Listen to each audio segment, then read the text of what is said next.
All right. So, welcome.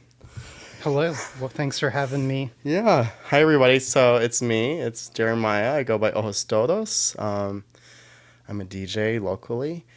And welcome to In Process. I have a really cool guest today. I have Foreign Body, also known as Autumn. Hi. And she's coming to mix, do a session. We're going to talk shop, about things. We'll probably talk about transcendence. A little bit. And yeah, just kind of like what's going on in her world, what's exciting her. And yeah, we're just going to kind of keep it loose. So let's just kind of settle in. So we both like really rolled through things. So before I got here, I went over to do like a sound check thing for my friend's event, which is going to be this Saturday. And so they had like a mic set up. I saw that. It's the psychedelics conference. Yeah. So it's there will be no usage. I'm just going to be very clear. But yeah, it's like a psychedelic society event where they're going to talk about like the new frontiers of like medicine and, like its history, the stigmatization around it. But anyways, it's a thing where you get there and you're like, okay, what are we looking at? Which I think most DJs, sound support people are like, okay, what am I walking into? So they have one microphone. It's going to be very much take one down and pass it around. It's going to be just that one. So Okay. yeah. But I'm really excited for it. It's going to be cool. That sounds like a lot of fun. Yeah. It's interesting stuff. Very, very neat research. Mm-hmm. Well, that's what's really cool is the people that are coming, they're going to be like super, like they're like trained in modalities and they went to like school for it and they're going to talk about like whatever's next and stuff. But I don't know. I always kind of think there's like a lot of crossover, between like the kind of ravey underground scene and that, Whether they like to admit it or not. Yeah, obviously is like recreational stuff. So I'm only using this as a long preamble to be like, that's what I kind of walked out of, taking some breaths, kind of bringing myself down. And how's your day been? What have you been up to? Oh, man. It's been pretty good. Kind of slept in a little too late, but I took my grandmom to the garden center, a grandmom's favorite destination. And we got some good plants for her, some good plants for us, and took it easy. Are you like a planty person? I kind of want to be. I aspire to be a gardener. Okay. And I've done some gardening, I suppose one might say, under her guidance and careful supervision. So you're not hitting like Mother Gaia levels of gardening. Not quite. I'm working on it. I'm like the worst plant dad. Like whatever I get it gets very stiff and very brown very quickly, and it's kind of sad. It's I need tough. to be better about it. It's a commitment. That's kind of what I understand is, yeah, like you got to commit to it and sustain that commitment somehow. And It's I just really respect anything, that right? she likes the garden. She likes gardening, and I mean with many things in life, I'm realizing that that's the truth. Yeah. You just kind of have to like put what you have into it and then like You check got to up hope on for the it. best. It's like a process of keeping up on it. Yeah, So I remember you told me today was like a day off for you. it is. Yeah, I took today off to so be with nice. my grandmom a little more, take her to the garden center. They close at 5. You can't go after work. I don't even know where that's at. So Gates. okay, is that the one that's like way out there, like kind of near? It's like Buffalo Road. Yeah. Yeah, I'm thinking of the Yeah, right big place. place. They got a So lot I of good have been looking there. stuff. Yeah. That's cool. Good plants. So now that I think we've talked about our day and things are kind of like going down, we're just gonna kind of jump into like the super DJE questions. Okay. So I just want to start with the name, Foreign Body. Uh-huh. I have no idea where it's from, what it's about. So just kind of like clue me in there about like how that name happened. Sure, yeah. I mean, I can't give away the whole secret, but Okay. it is at least a triple entendre. Like I have a kind of absurd medical history from childhood, you know, miracle that I survived that kind of for many reasons. And so I think the medical term kind of strikes me first, just in the sense that a foreign body is just an object that's out of place Yeah. within, a person or, so, I think we all have a little bit of at least on a sociocultural level, like there's something foreign about what we're dealing with every day that isn't natural that we have to cede to. But I think, a level deeper, okay, like, let's just jump right to it. The trans part of it, my body's foreign to me, It doesn't seem as natural as it could be. It certainly was the case when I came up with that, more so than now, I'd say, just because I've started my gender transition. I think that's been a big part of it. And I think, being a foreigner, being a foreign body, like someone who's not from here. I moved here after a kind of crazy crash out in my previous city, Pittsburgh, Pennsylvania. Okay. Just kind of miraculous stuff there too that led me here, that kind of brought me into community here and kind of created the groundwork for the whole music project, the whole thing of Transcendence and everything that's kind of sprung up around it. I can't take full credit for that, obviously, but I've met some incredible people just from that circumstance, something that was very difficult and painful for me. It's blossomed in a way I could not have possibly imagined. Yeah. And so Everything I see about it seems really incredible. So I like that idea of like, yeah, you're saying there's like these different ways to look at the term foreign. sure, yeah. And then I didn't know that you weren't from here. I probably should have done more homework. So, you have this thing where you're coming in and you're bringing yourself too. So you're like foreign to us. It makes me think of like, like a meteor, like carrying like a cool, like biological agent from like another, like another universe. And then it comes here. I vibe with it. Yeah. But that's kind of like what it is. You need that transplant Uh-huh. to come on in, and then And it has to be kind of, you can't will it to happen. It needs to happen organically. Like, you can kind of influence the direction, but if you're going at cosmic speeds, you can't possibly know where you'll end up unless you're very careful and you plan just right. And you got to take every fortuitous happenstance that you come to. yeah. I really appreciate you, opening up too about, your experience, with your body. I can only imagine what that's got to be like, to try to be matching like your internal, and the best word I can come up with is like spirit. I mean, I'm sure it's like your neurological stuff, but like, and you're trying to like match that to an outer reality and kind of, Sure. and you're Oh, feeling absolutely.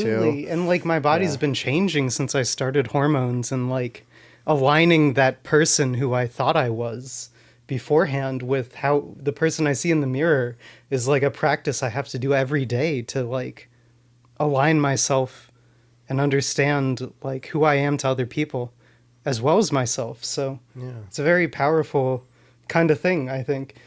Like I think to kind of sum up that discussion on foreign body, like it was a name that I kind of had to pick because we started the first show and I needed a DJ name and we needed a name to put on the poster, Transcendence, and I just kind of top of the head and it stuck.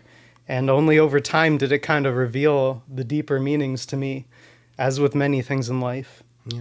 I think it's cool too when you like really go deep into like your, your DJ / performer name too. So that's kind of interesting. You're like juggling your actual name, your chosen name, and then you're juggling this like DJ name. Like it's like so many different elements. I've never thought of it that way. Yeah, interesting. Right? Yeah. I don't know. Just like I got brainstorming here about it. I like to have those things kind of hit me and take note of it and just realize some of those things that feel very like a tap on the shoulder kind of. Yeah. You don't notice it at the time, or rather you can't expect it. You can't anticipate those feelings. No, you can't. And I think that's kind of what I'm trying to do with Transcendence, is give people an experience they can't anticipate that allows them to grow. Yeah. And I kind of feel that with how you even started talking about the name. You're like, I'm not going to give you like everything behind Yeah, that. of course. Which I think is good too. I think there's kind of like this, definitely, I mean, social media culture of like, you have to know everything about everyone. And, you know, there's almost like an entitlement fans have for like, you know, artists to like give them everything. And like really, realistically, we don't have to. And for like whatever reasons they are, we don't have to. So I think that's cool too. Do you think, like when you perform, you just mentioned like, you know, you kind of give people that anticipation and stuff. Like, is that what's exciting? Is like knowing that they don't know exactly what they're in for too? Like you know that they know and they know that you know, like that's kind of a cool relationship to have. I think part of it is that people like I'm not trying to play the same show twice. I don't think I could possibly, but I always make a conscious effort to change it up, to branch into new territory. Like obviously I'll play out tracks that I've played out before because I think it's important to have a repertoire. Yeah. It's good to have like the seeds of what you're going for to be able to like to do things like that struggling to like having some coherency around it. Yeah, to find like that thread yourself. Yeah. While you're doing it. Yeah. Without planning it. That's kind of what I really revel in is like I build a playlist to get the vibe. I say, okay, this, that, and the other thing I could imagine playing. And I could do more work to put it in order, to put all the, you know, the tags and the cues and all that stuff on there. And sometimes I do. But a lot of the time I really like to leave it up to chance and say, is this something in the fly when I need to pick the next track that fits? And knowing my stuff well enough, having it be current enough in my mind, in my listening history to bring it out when it's necessary. That's, I think, where the joy comes from, the happy accidents. Absolutely. I mean, you definitely don't, you know, it's always a thing of like, you know, preset DJs, you know, like you don't want to go in with like point A to B, like everything is planned, you know, it's not good. And you're definitely not being improvisational enough, you know, to adjust to a crowd. But definitely there's no shame in like, I know these tracks work together. I know like my jam. And then you're going to always have those tracks which you know are going to work, which I call weapons. Oh, absolutely. Yeah. So like you're going to have those, and then you have something you're like, ooh, like it's a little risky. It's a little out there. But it's important to like kind of bring those out and to build that confidence as a performer, but to also play things that people don't know that they like yet. Yeah. I mean, I think that's the role of a good DJ too. I mean, maybe I should walk that back. 'Cause you can be like a wedding DJ and you can be a good DJ and everybody knows the tracks. No. It's but set like, and setting, yeah. Definitely knowing like, you know, how to, what am I trying now? Now I'm losing words. Kind of like blow people's expectations, you know, or like letting them see like how things are different or like how whatever, like definitely with the Ojos Todos sound I'm doing, which is gonna be like a very trippy woo woo kind of thing. Yeah. That's what I definitely want to do is I want to like get people a little bit past just like, oh, everything's about, you know, just dance. Everything's about whatever. Like you can experience music in different ways. And I think going back to what you just said, it's our role as DJs to do that.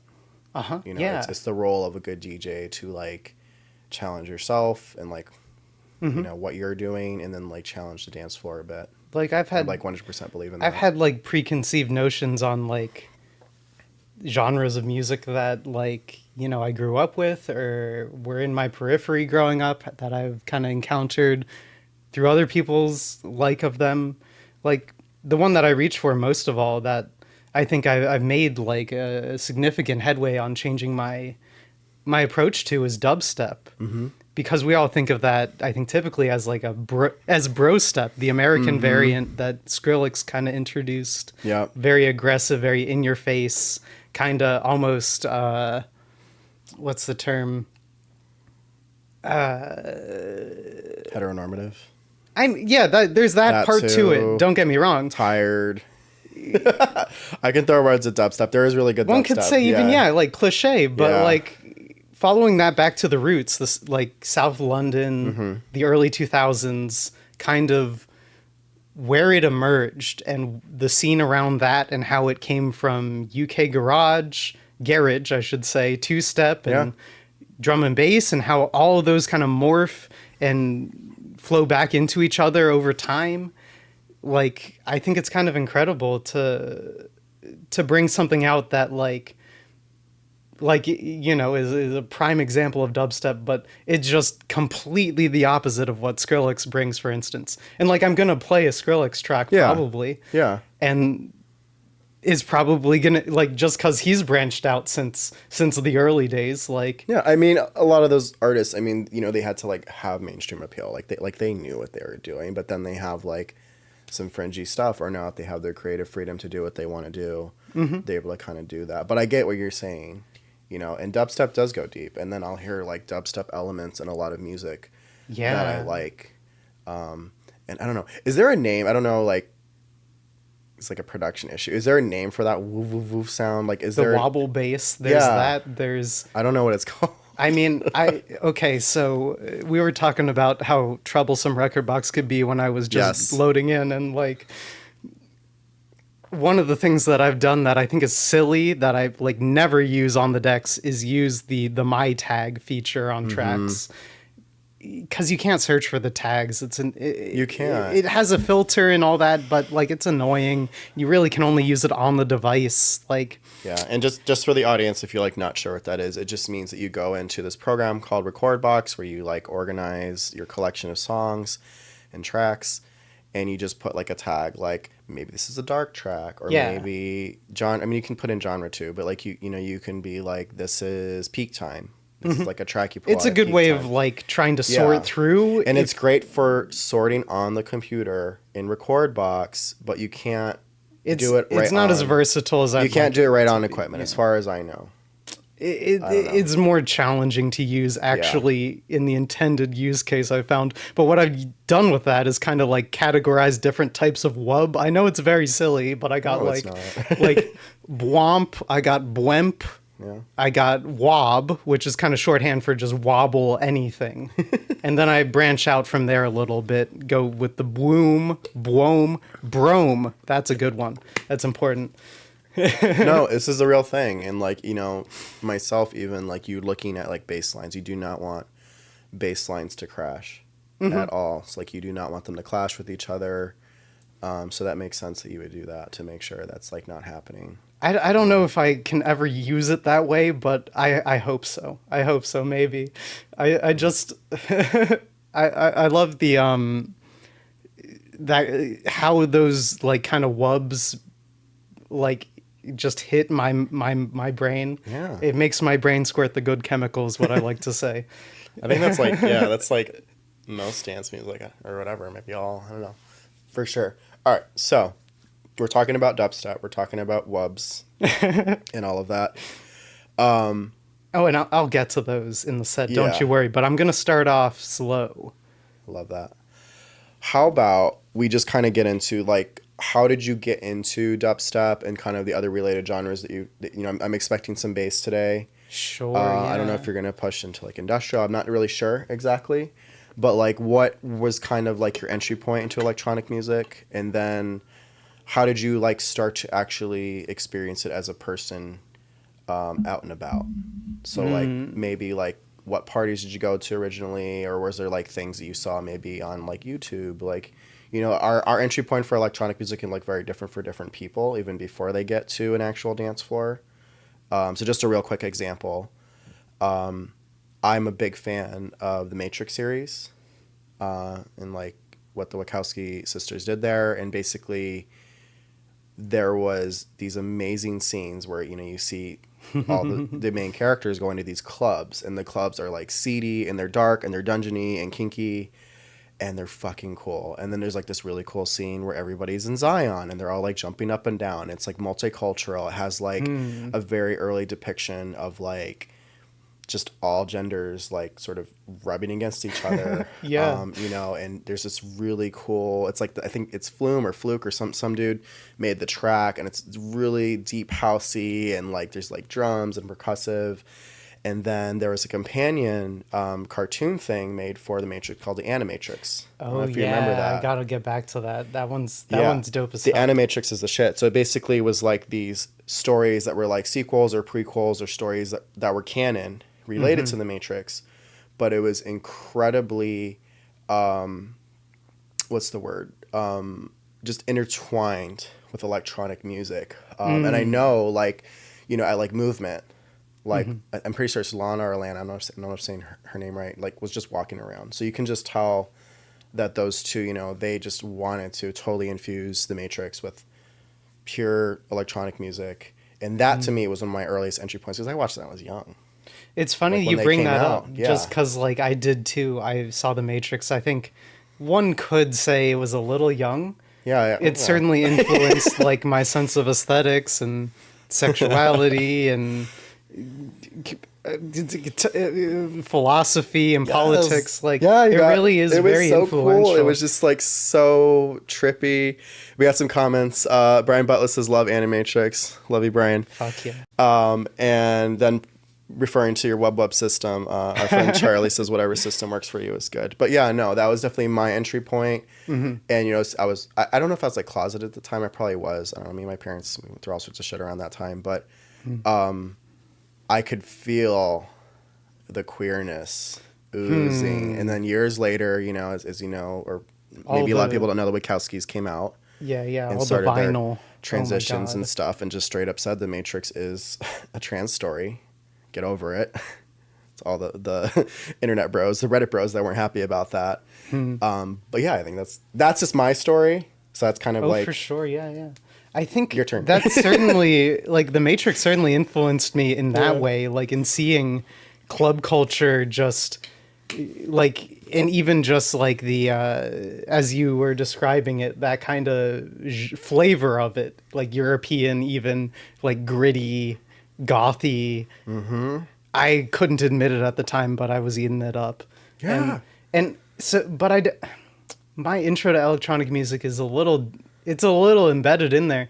It must have been around that time because like I remember like and I think that like a lot of these threads are kind of like interwoven in my life, especially in the early 2000s, because that was like the time period of like my like crazy fluke medical trauma situation. I had an extended hospital stay. oh Jesus. I know, yeah. I'm lucky to have made it, honestly. It's like it's pretty miraculous, but I only have my family to thank, my dad's job for their good health care, in the state of Pennsylvania for the personal choice health plan that paid the copays. Yeah.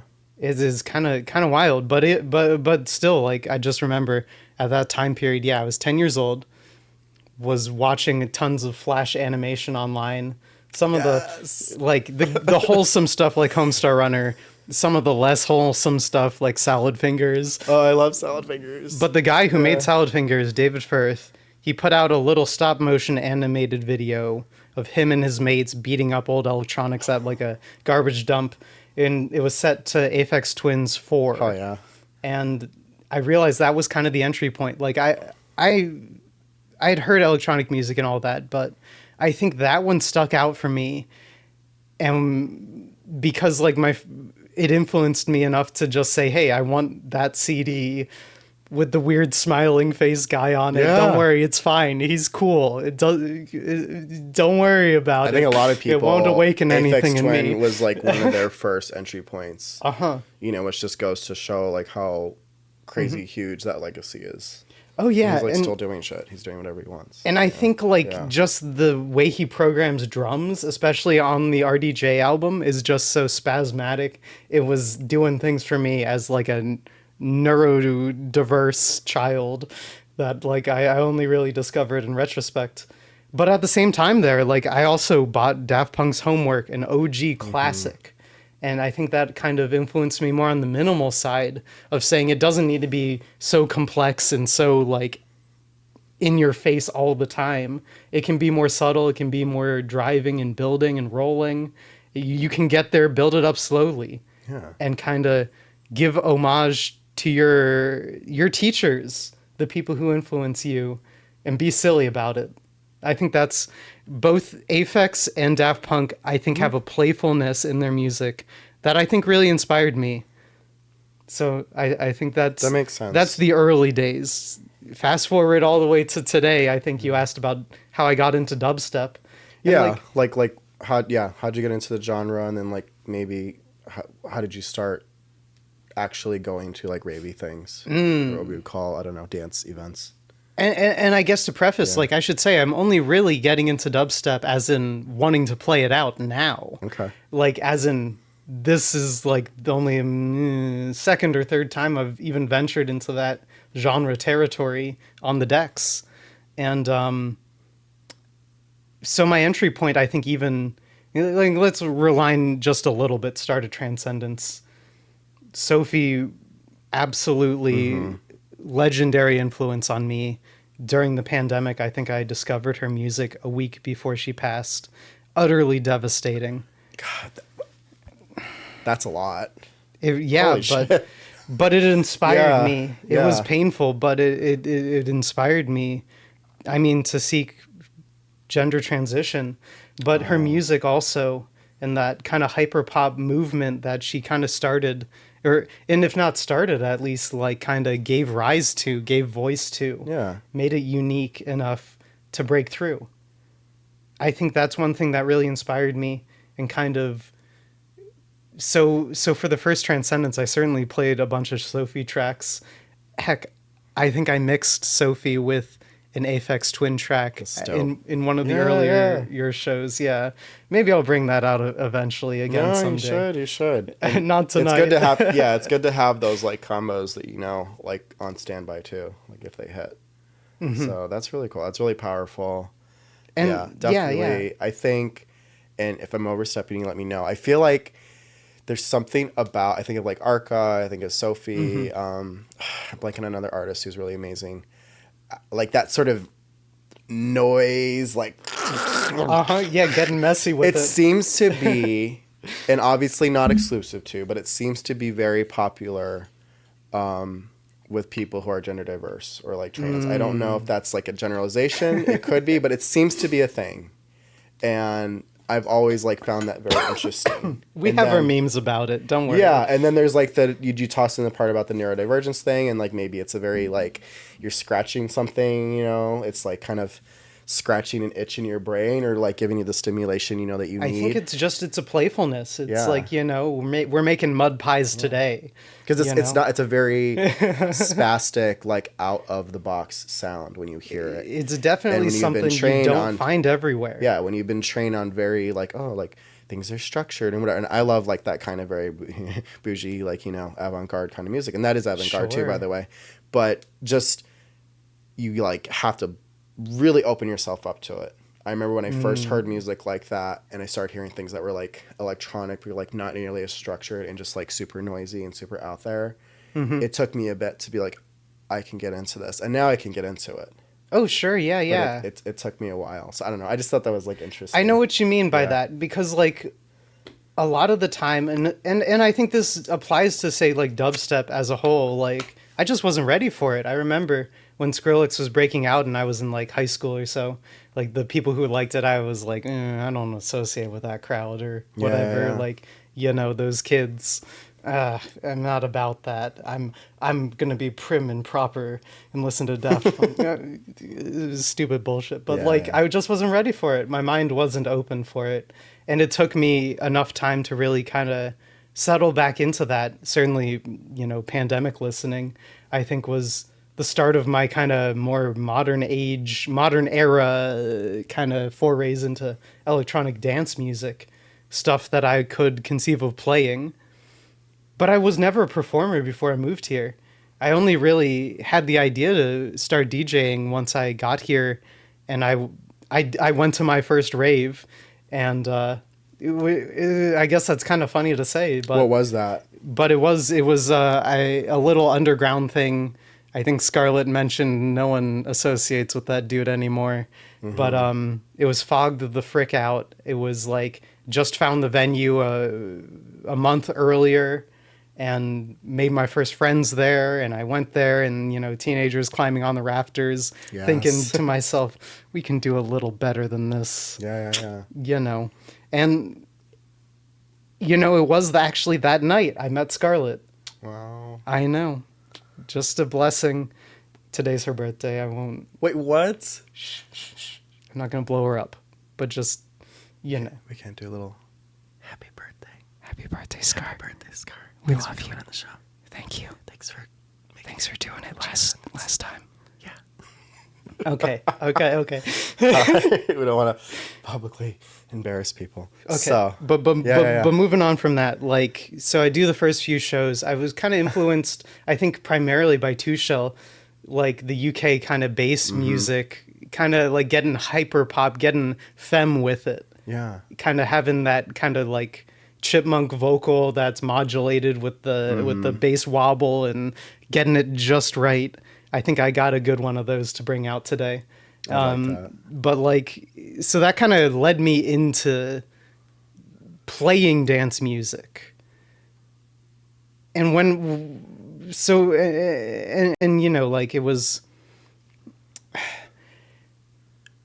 it was always kind of a progression, getting up to speed and curating a list of stuff that I felt confident in playing.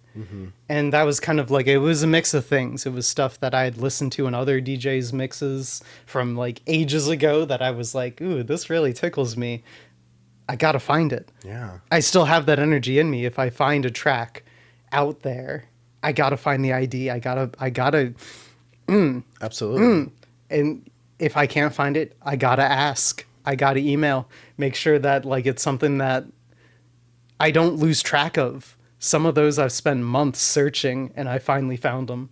That kind of stuff. It's that addiction to music. There's a fixation, especially if it's something you've heard, I've heard tracks that have been at, big shows, the artists I play. And of course it's something unreleased. And I'm like, please just let's just release it. Just release it. And I like to be transparent about that stuff because I feel like there's an affect about DJing, about projecting a coolness, which I'm not saying is wrong, that can be a little too exclusive. It can be oh, well, I got my tracks. I'm putting a little piece of tape over the CDJ to make sure you can't read it. No time and place. No sure. train spotting allowed here. If there's a lot of people who are looking over your shoulder, maybe I can imagine feeling that way. Yeah. But I want people to get into this music too. Yeah. Obviously plagiarism is a different story. But I want to inspire people. Mm-hmm. I want to get my stuff out there that people can hear and respond to. Yeah. And so when I've been moving forward into planning my set for Transcendence or what have you, other kind of shows I've played more recently, I do have to reach. I have to stretch and research and try and get to a place that authentically is foreign body. Yeah. That people say, dang, I really like your sound. It's you. Mm-hmm. That's what makes me feel really good.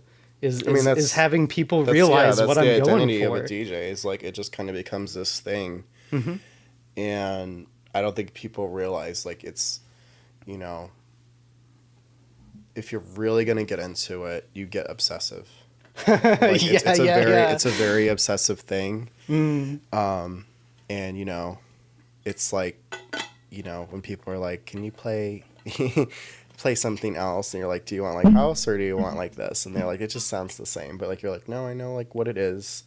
And then for yourself, I'm like, I've asked myself all the time. I'm like, is this ojos todos? It's what is this? So you definitely can tell when it's not right and when it is right. And I'm sure over time that changes too, where you're like, this is something I would never have played.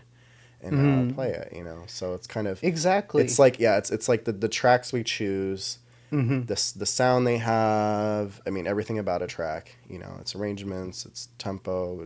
How it's mastered. It's going to be something that draws you or kind of repels you. But it's very much tied up, at least for me. It's very much tied up in my identity because it just is you. It's just your brain. Absolutely. Oh, yeah. I think there's something about that I think kind of it resonates with me what you said, like tying back a musical choice and style and aesthetic to an identity, being shaped by it, but shaping it too. Yeah. It's a kind of give and take. And I guess I kind of like that process of expanding upon that thread, following it as far as you can. Yeah. A lot of people, like, I notice, like, as DJs, like, oh, they have this style.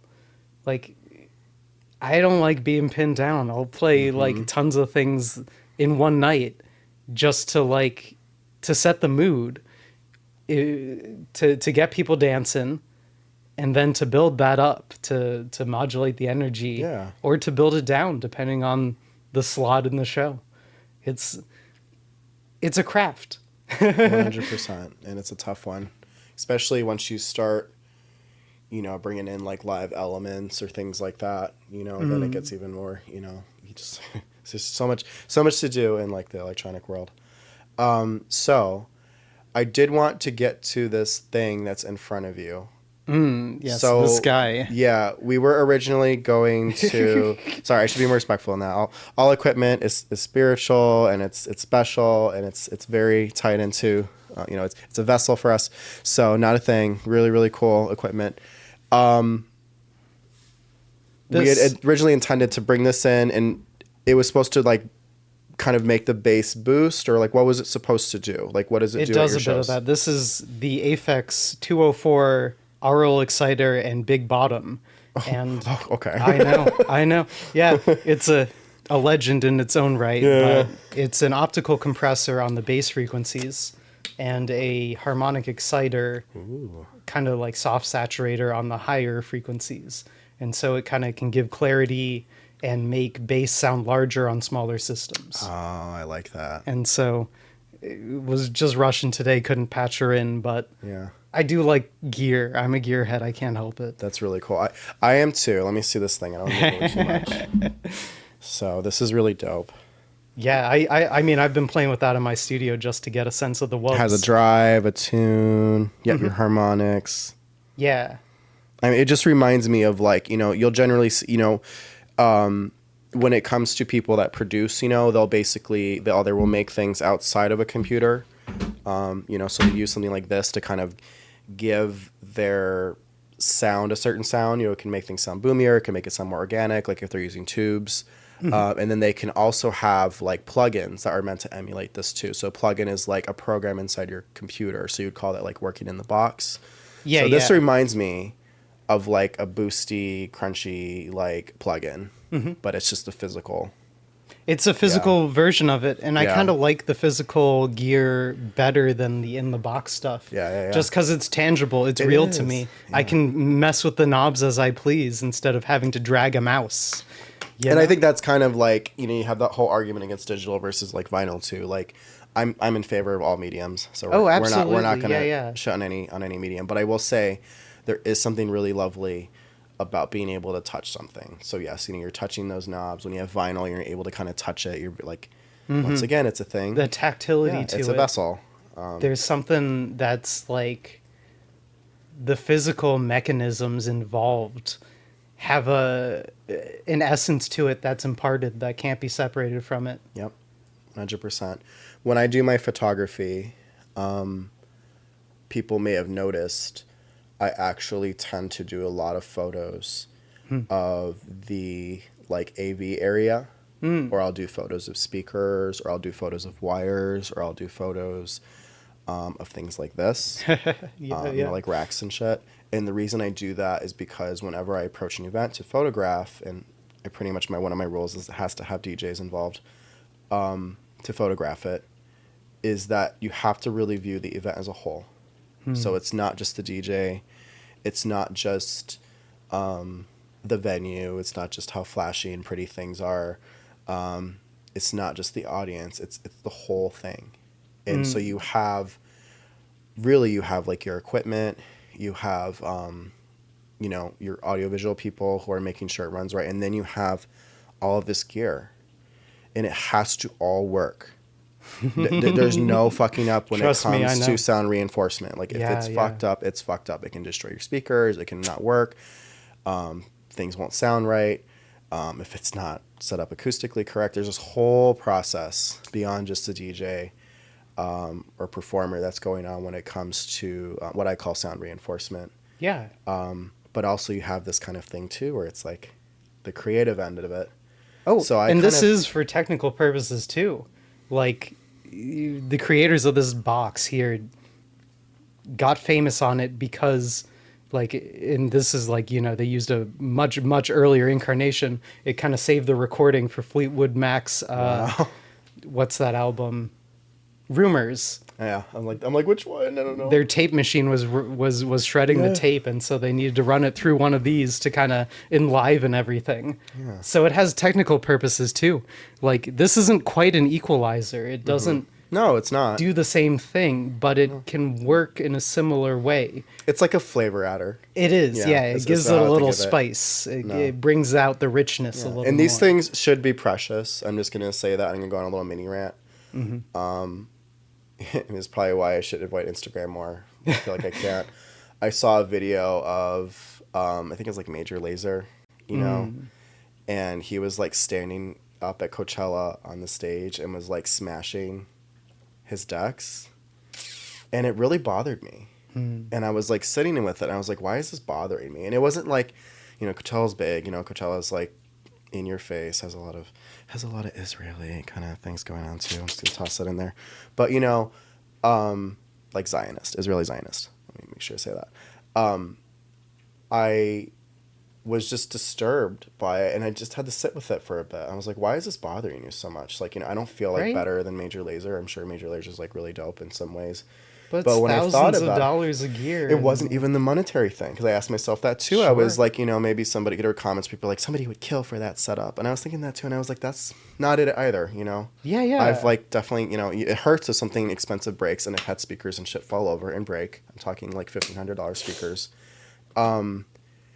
But It's not just, that. It's a spiritual thing. It's this. And when I thought about it, Yeah. I was like, the reason it bothers me is because these tools are vessels that are for us to like give to others. They're vessels that have been made, you Right. know, by others. There's, you know, there's a process. We Somebody can't put that. possibly comprehend what it Yes. takes to make our modern electronics. Yes, somebody dreamed that up. Like Right? somebody was like, I want this thing. You know, I know, like, you know, like with the players, and I don't even know if it was a 3,000 or a 1,000 or some debate over. I have to look at it again. But to me, it was like it just felt like kind of disrespectful, Right? you know. And, And like, I mean, and I people just were like, think it's of so it rock like- and roll. It's like, yeah, it's like guitars. Sure, and you I could was like, smash a guitar, but I was even like, I still, don't that's the know. same thing. Yeah. You know, like all music is sacred, and all stuff that helps you make music, I think, is thereby sacred too. yeah, Like even bad music, I think, is sacred, but like the idea, and I think this gets back to like capitalist production, creating things for surplus rather than use. You know, if you could possibly understand the pain and suffering that goes into making electronics, consumer electronics, Yeah. the artesian mining in the Congo, for instance, like the people who are exploited on this global supply chain in order to so that you can buy a new iPhone next year. Like, yeah. I imagine the same, you know, too, with these decks from Pioneer. I imagine they're made, yeah, you know, oh, absolutely. And they- That's you it's know, all part of that. like Far East and stuff somewhere. I mean, I'm assuming and generalizing, but yeah, But- no, for me, it was just like, there's a sacredness around just kind of what this should be. Yeah, And something about that, I was like, that's not it. right. And I've had this conversation a lot of, like, what's underground, what's underground. It gets a little tired, it gets a little cliche. But, you know, when I had Tom on, the comment I made was just like, I know when it's not. Mm-hmm. And it was definitely not. That attitude toward the decks, beyond Coachella, beyond being at Coachella, I don't think I would want to see that in any underground space. Yeah. I don't know. It just bothered me. So I don't know. I'm glad you brought your baby. It makes me excited. I love gear too. You also have a really cool Zoom recorder. I do. I bought a Yeah. little guy just to like have as a field recorder kit. The recorder that like you can't clip because it records in floating point. Yeah. And Which is a really cool, like, electronic band. By I like being a nerd about this stuff. I don't know if you could tell, but but I like little guys that like let me access something. Like instead of having to gain stage, I just plug it in and hit go, and it's I might get perfect. one now that I've seen it. I have a Zoom thing, but it's like it's like a camcorder and it's very like nitpicky. So I don't know. I'm gonna want to check that out. But no. There's something about little gadgets that makes my brain squirt the good chemical. I'll say it again. Yeah, no, and once again, it's this thing of like it's this effort, and it's something that was made by somebody else, with a lot of love, Absolutely. So if I can make some art with that, I think that is better than just letting it go to waste. It's better than whatever. And also Sound Source, I can't help myself there. I did help myself Sound today, Source I is might add. really cool. But yeah, Sound there's Source always having like really stuff. cool, interesting things at Sound Source, and Get sometimes they'll some have good freaking deals there. I'll yeah, tell they'll you just that have like much. weird shit on the shelf, and you're like, oh yeah, it's like on I'm sale. not being paid by them, but Yeah, no, Sound Source is But dope. They're like still, a shop. Check them out. it's wonderful to have a good sound exchange in Rochester. Our friend Charlie says, yeah, tangible is really nice, especially a feeling of physical control over the sound instead of point and click and drag at a DAW or standalone plugin. Exactly. You get it, man. Yeah. You get it. Definitely like the Kind of being able to you don't, get hands if you don't on. even have a physical thing that's like a standalone thing, at And least like, get a MIDI controller. Like you can. I was thinking about this the other day. I was kind of explaining like, aside from say the VR goggles and all that, DJing is a hands-on experience. You cannot do it otherwise. You gotta be decisive and act in the moment and act through your decisions without getting hung up on making mistakes. Yeah. You gotta just roll with it always. That's Exactly. kind of one thing I like about it. You gotta lock in. Yeah, and it's then once you do and once it's going well, it's like a flow, and that flow is addictive. All right, so It is. It's a power. And that's why I gotta share it with people. Yeah. That's why I'm trying to bring new people into Transcendence always. Yeah. So we're running at about an hour now, so I'm thinking we should get started on the mix session soon. Okay. But before we go into it, could you share kind of what sounds we're gonna be exploring today? Sure, Maybe yeah, artists, maybe what's inspiring you, like what kind of is going into this mix? Sure, yeah. Oh man. I got a lot of stuff in there. I had to like just create an overflow list and just like zip. Might not get to you, but like there's a few like deeper cuts in there. I might scan the archives. We'll see. Probably not. But kind of starting with I guess a bit more of like a house kind of upbeat, posy vibe kind of situation. Kind of, I think I said I was going to meet in the middle at around 140, which Okay. I think is a BPM I've been converging on, especially since getting more into dubstep. And then we'll take it a little higher. Wow. I love it. I like the kind of more. It's gonna get nasty. I like, yeah, and even,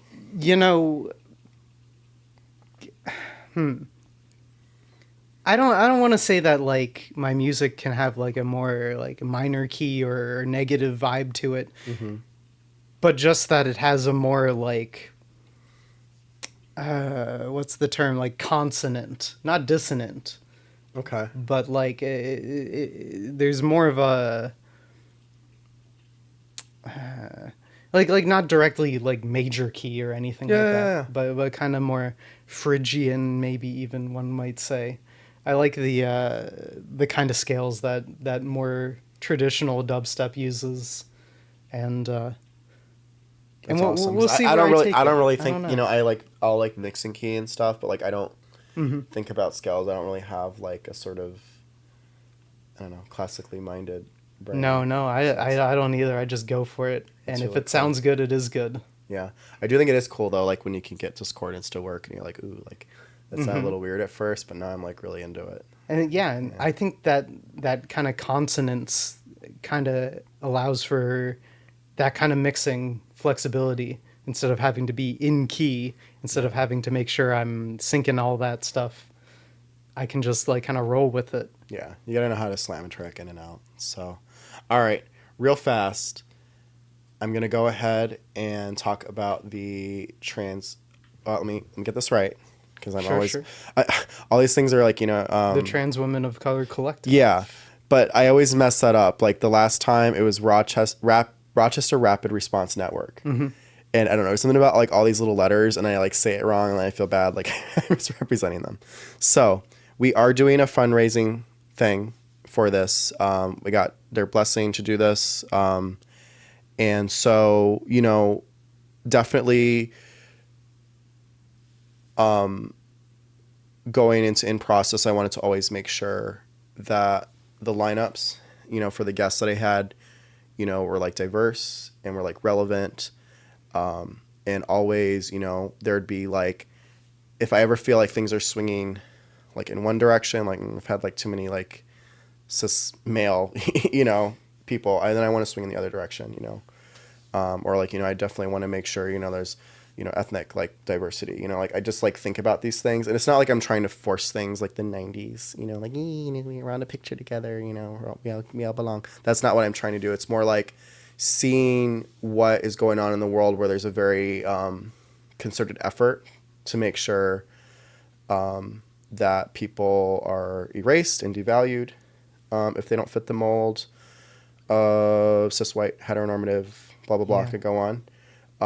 So that just kind of became a thing, and then I also was like, well, what can I do using my resources and my gifts and my time? Like, what can I do that makes sense? Because at this point, I've had a lot of moments where I felt very powerless, which obviously is what the opposition wants.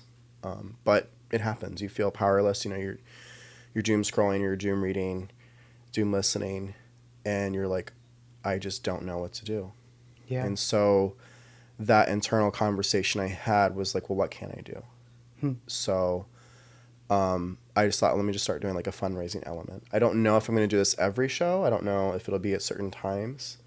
I've Okay. thought of maybe doing like a live thing, like where I take the setup out and like maybe do a thing where people actually come, and then they can do, they can do the QR code fundraising or like do cash. But I just knew I had to do something. So I don't know. We'll see like where this goes. Well, I appreciate that.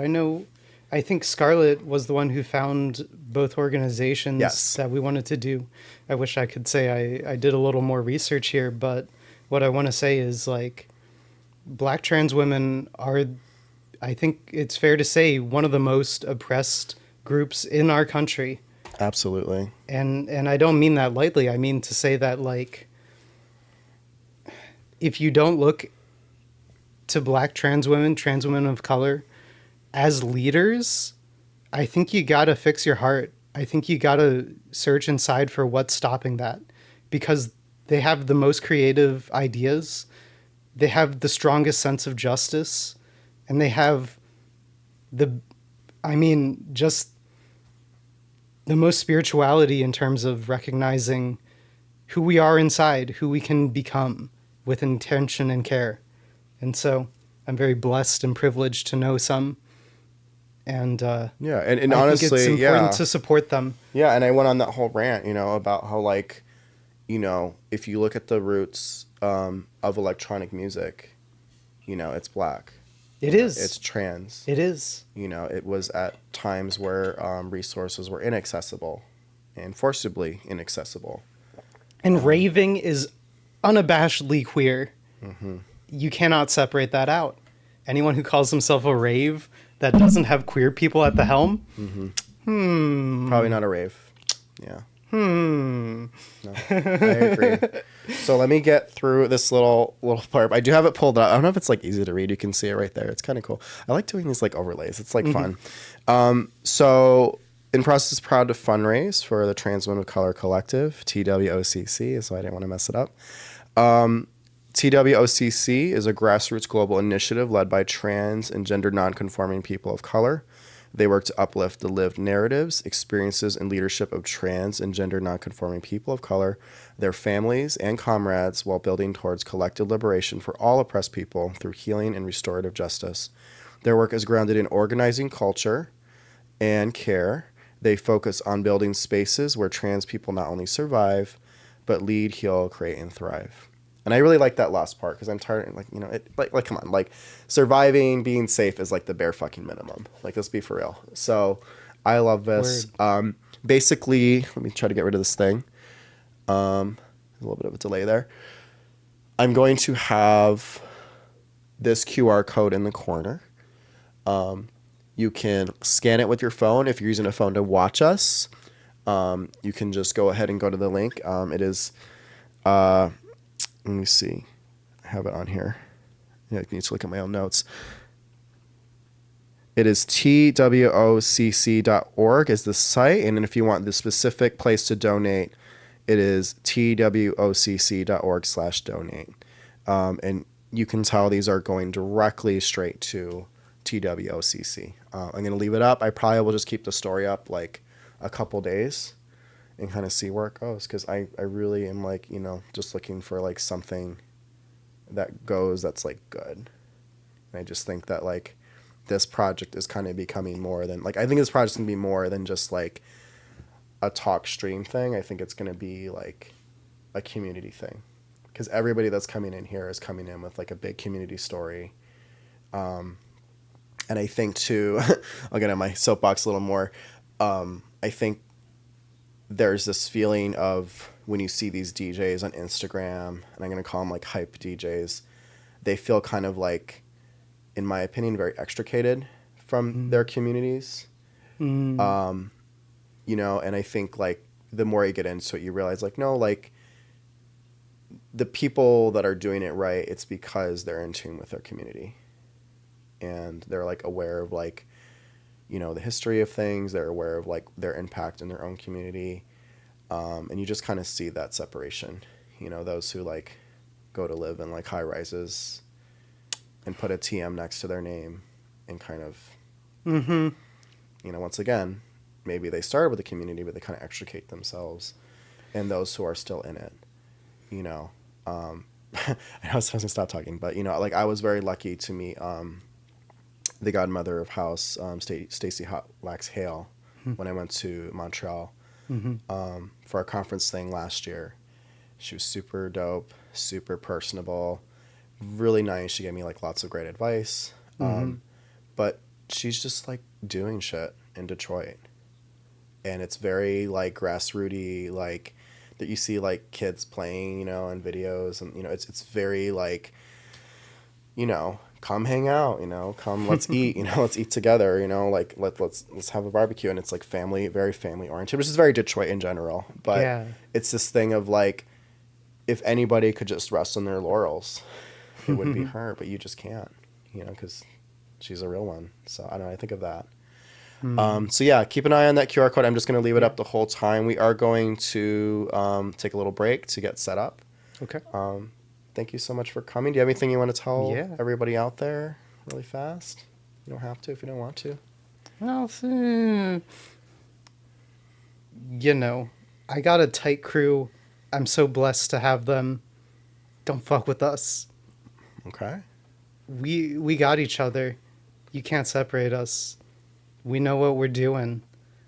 And I think I may have mentioned in like the write-up on Instagram just, yeah, like transcendence is first and foremost for trans people. We started the show because there was a deep need for it in the community. And to that effect, like, yeah, like everyone's welcome there if you're cool with us.